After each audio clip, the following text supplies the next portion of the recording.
विश्वास में है।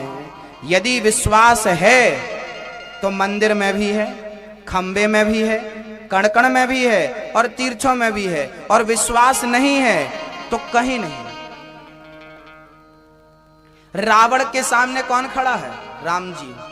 क्या रावण पहचान पाया राम को? जबकि भाई पहचान लेता है। विभीषण पहचान गया लेकिन रावण नहीं पहचान सका। आप कह रहे हो राम जी एक बार दर्शन दे दो, एक बार दर्शन दे दो। अरे दर्शन तो रावण को भी हो गए थे, क्या वो पहचान सका था? हम और आपको भी हो जाएंगे तो हम भी कहां पहचानने वाले हैं। याद रखना, भगवान के दर्शन से ज्यादा भगवान की कथा आवश्यक है। रावण में और विभीषण में यही अंतर था कि रावण ने भगवान को तो देखा पर भगवान की कथा कभी नहीं सुनी, जबकि विभीषण ने हनुमान जी के मुंह से राम कथा सुन ली थी जब लंका गए थे। तो क्या हुआ हनुमान जी के साथ? मंदिर मंदिर प्रति कर शोधा, देखे जहाँ तहाँ अगणित जोधा।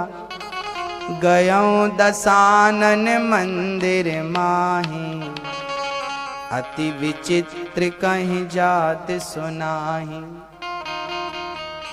शयन किए देखा कपितेहि, मंदिर मोह न देख वै देहि।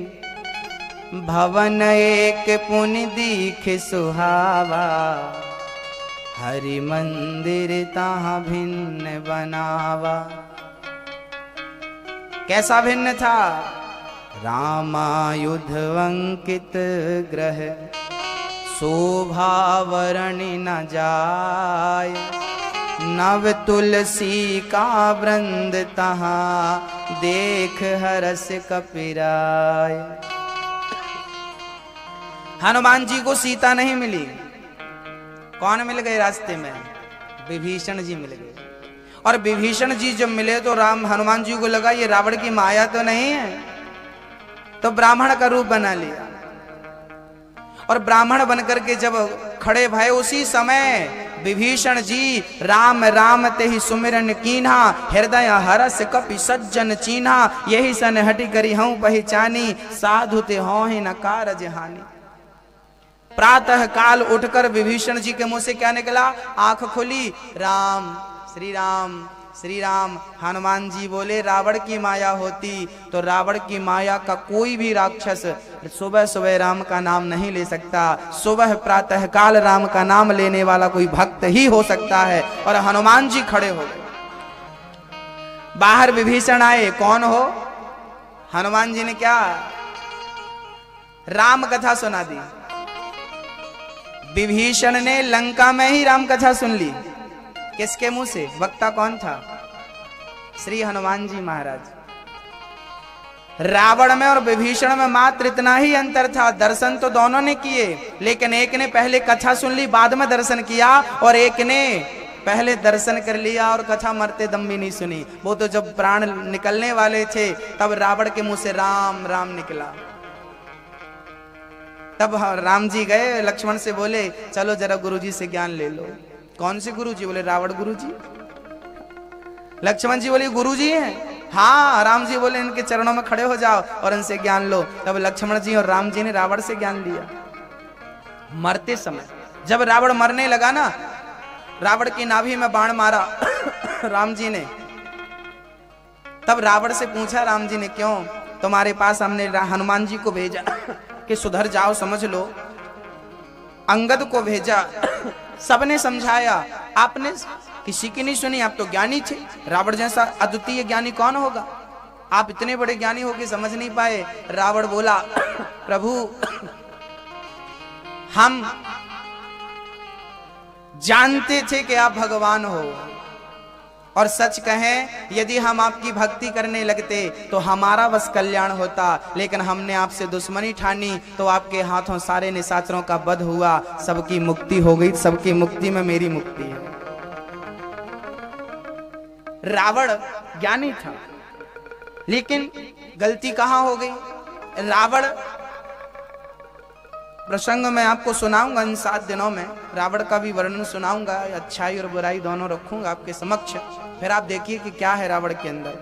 केवल यही है अर्थ कि कथा जब तक ना सुने, हमने किसी के बारे में सुना ही नहीं और वो व्यक्ति हमारे सामने आकर खड़ा हो गया तो क्या हम उसको पहचान पाएंगे? और हमने पहले उसके बारे में सुन लिया तो उससे प्रीति हो जाएगी। इसलिए शास्त्र कहते हैं कि भगवान से मिलने के पहले भगवान की कथा से मिल लो। भगवान को तब पहचान पाओगे जब कथा को पहचान लोगे, क्योंकि परमात्मा सत्य है। ईश्वर कैसा है? सच्चिदानंद रूपाय।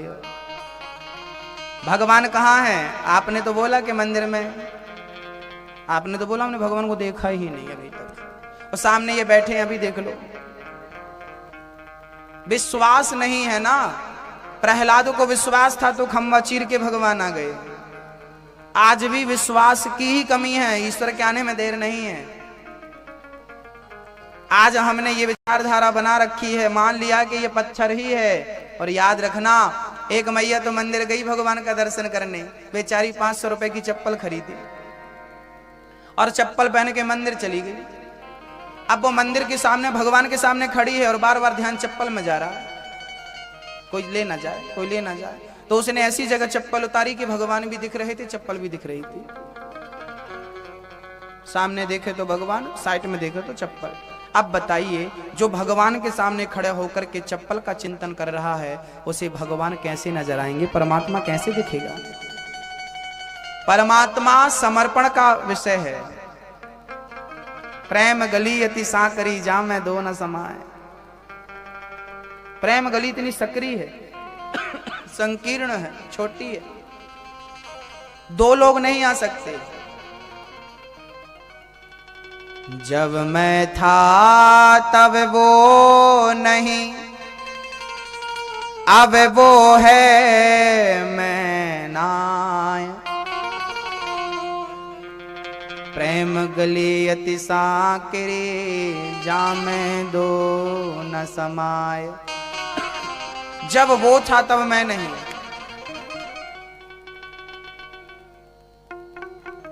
अभी मैं हूं, मैं मतलब मेरा अभिमान है। जब तक मेरे अंदर मेरा अभिमान होगा, जब तक मेरे अंदर मैं होगा, तब तक परमात्मा कहाँ आने वाला है? और जब मैं खत्म हो जाएगा, अभिमान खत्म हो जाएगा, तो जैसे ये खत्म होगा तो वो आ जाएगा। और जब वो आ जाएगा तो आप और भगवान कितने हो गए? 2 हो गए। लेकिन प्रेम गली इतनी सक्रिय, इसमें 2 नहीं समाते। तो आपको अपने आप को, अपने अस्तित्व को मिटा करके, अपनी हस्ती को भूला करके और भगवान की मस्ती में एक होना पड़ेगा।